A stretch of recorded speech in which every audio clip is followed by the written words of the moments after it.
Beatrice, Sara, Teasdale, send out the singers, let the room be still. They have not eased my pain nor brought me sleep.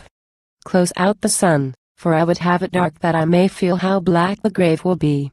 The sun is setting, for the light is red, and you are outlined in a golden fire, like Ursula upon an altar screen.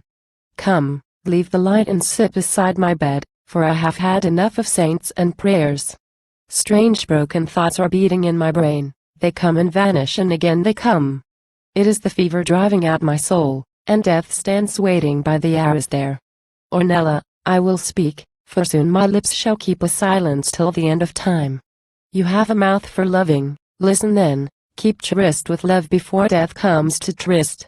For I, who die, could wish that I had lived a little closer to the world of men, not watching always through the blazoned panes that show the world in chilly greens and blues and grudge the sunshine that would enter in. I was no part of all the troubled crowd that moved beneath the palace windows here, and yet sometimes a knight in shining steel would pass and catch the gleaming of my hair, and wave a mailed hand and smile at me, whereat I made no sign and turned away, affrighted and yet glad and full of dreams. Ah, dreams and dreams that asked no answering. I should have wrought to make my dreams come true, but all my life was like an autumn day, full of great quiet and a hazy peace. What was I saying?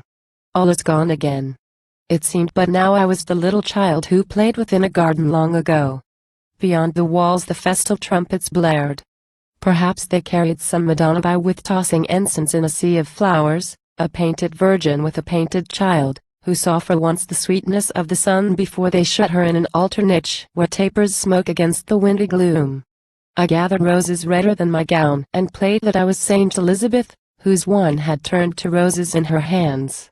And as I played, a child came through the gate, a boy who looked at me without a word, as though he saw stretch far behind my head long lines of radiant angels, row on row.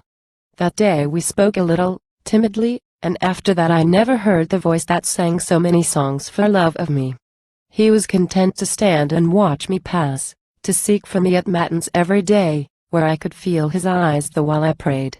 I think if he had stretched his hands to me, or moved his lips to say a single word, I might have loved him. He had wondrous eyes. Ornella, are you there?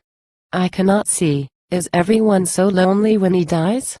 The room is filled with lights, with waving lights. Who are the men and women round the bed? What have I said, Ornella? Have they heard? There was no evil hidden in my life, and yet, I would not have them know. Am I not floating in a mist of light? Oh, lift me up and I shall reach the sun.